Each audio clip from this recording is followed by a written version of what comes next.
Hello friends, welcome back to my YouTube channel. आज हम मुरमुरे से एक नया नाश्ता बनाएंगे। बहुत ही आसान तरीके से और बहुत ही टेस्टी नाश्ता तैयार करेंगे। तो मैंने यहाँ पे 2 कप मुरमुरे लिए हैं। तो हमें इसे पानी में भिगोना है। तो हम इसमें 1 गिलास जितना पानी डालकर हम मुरमुरे को पानी में 10 मिनट भिगाएंगे। 10 मिनट हम इसे साइड में रख देंगे। तब तक हम सूजी को भी भिगाएंगे। तो मैंने यहाँ पे एक बाउल में आधा कप जितनी सूजी ली है, जो दरदरी सूजी आती है वही ली है। इसमें हम सूजी डूबे जितना पानी डालकर इसे 10 मिनट तक हम साइड में रख देंगे। तो मुरमुरे और सूजी का 10 मिनट हो गया है। अब हम दोनों को मिक्सचर जार में ऐड करके इसे हम बैटर बनाना है। तो हम मिक्सचर जार में दोनों को ऐड कर देंगे। तो मुरमुरे में हमने जो पानी डाला है वही हम पानी मिक्सचर जार में भी ऐड कर देंगे। और सूजी भी अच्छे से भीग गई है, तो इसे भी हम मिक्सर जार में ऐड कर देंगे। साथ में हम 1/4 कप जितना दही डालेंगे।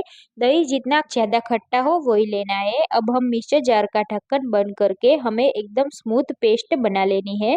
तो यहाँ पे मैंने बैटर बना लिया है। बैटर हमारा ज्यादा गाढ़ा भी नहीं और ज्यादा पतला भी नहीं, वैसा होना चाहिए। मीडियम थिक हमारा बैटर रेडी हो गया है।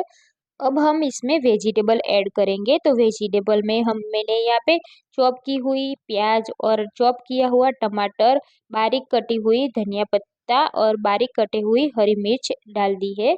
आप यहाँ पर और भी वेजिटेबल डाल सकते हो, जैसे कि चॉप की हुई गाजर, फिर पत्ता गोभी और लौकी भी डाल सकते हैं। अब हम सारे वेजिटेबल्स को अच्छे से मिक्स कर लेंगे। वेजिटेबल अच्छे से मिक्स हो गया है। अब हम इसमें 1 चम्मच चिली फ्लेक्स ऐड करेंगे और आधी चम्मच हम नमक ऐड करेंगे। और कुछ भी मसाला डालने की ज़रूरत नहीं है, ऐसे ही अच्छे लगता है। तो हमारा बैटर यहाँ पे रेडी है। तो इसमें हम सोडा के कुछ भी नहीं डालेंगे। और मैंने यहाँ पे एक तवा लिया है। तवे को हमने तेल से ग्रीस कर लिया है। पूरी तरह से तेल से हमें ग्रीस कर लेना है। हमने जो बैटर रेडी किया है उसमें से एक कटोरी हम बैटर ले लेंगे और तवे में अच्छे से फैला लेंगे। जैसे चीला बनाते हैं वैसे ही हम शेप बना लेंगे। 5 मिनट हम स्लो गैस पर इसे पका लेंगे। फिर हम इसकी साइड चेंज कर दोनों साइड से हम 5-5 मिनट तक हमें इसे पका लेना है। तो यहाँ पे हमारा चीला बनकर रेडी हो गया है। वैसे ही हम सारे बैटर में से ऐसे चीला बना लेंगे और थोड़ा बैटर में से हम अलग नाश्ता बनाएंगे। तो बचा हुआ बैटर में हम आधी चम्मच इनो डाल देंगे और अच्छे से बैटर को हिला देंगे।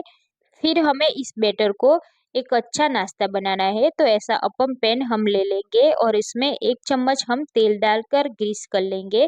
फिर 1 चमची जितना बैटर हम इस अपम पैन में हम डाल देंगे और सारे खाने हम भर देंगे। अब हम ढक्कन ढककर इसे हम 5 मिनट तक स्लो गैस पर हमें इसे पका लेना है। जब तक ये नीचे से क्रिस्पी ना हो जाए तब तक हमें इसे पकाना है। फिर 5 मिनट के बाद हम इसे चेक कर लेंगे और इसकी साइड चेंज कर लेनी है हमें। नीचे से ऐसे गोल्डन ब्राउन हो जाए तब तक हमें इसे पका लेना है। फिर हम दोनों साइड से ऐसे साइड चेंज करके फिर से हमें 5 से 6 मिनट इसे पका लेना है। तो यहाँ पे हमारा अपम भी रेडी हो गया है और हमने जो चीला बनाया है वो भी रेडी हो गया है। तो एक ही बैटर में से हमने 2 नाश्ता बनाकर रेडी कर लिया है। ये नाश्ता हम कम तेल में बना सकते हैं। हम ये नाश्ता बच्चों के लंच बॉक्स में भी बना सकते हैं। बच्चों को तो बहुत ही पसंद आएगा। आप एक बार जरूर ट्राई कीजिए। आपको मेरा वीडियो पसंद आया हो तो मेरे वीडियो को शेयर जरूर कीजिए, लाइक्स कीजिए और मेरी चैनल को सब्सक्राइब ना किए हो तो चैनल को सब्सक्राइब जरूर कीजिए। फिर मिलेंगे फ्रेंड्स हम एक नई रेसिपी के साथ।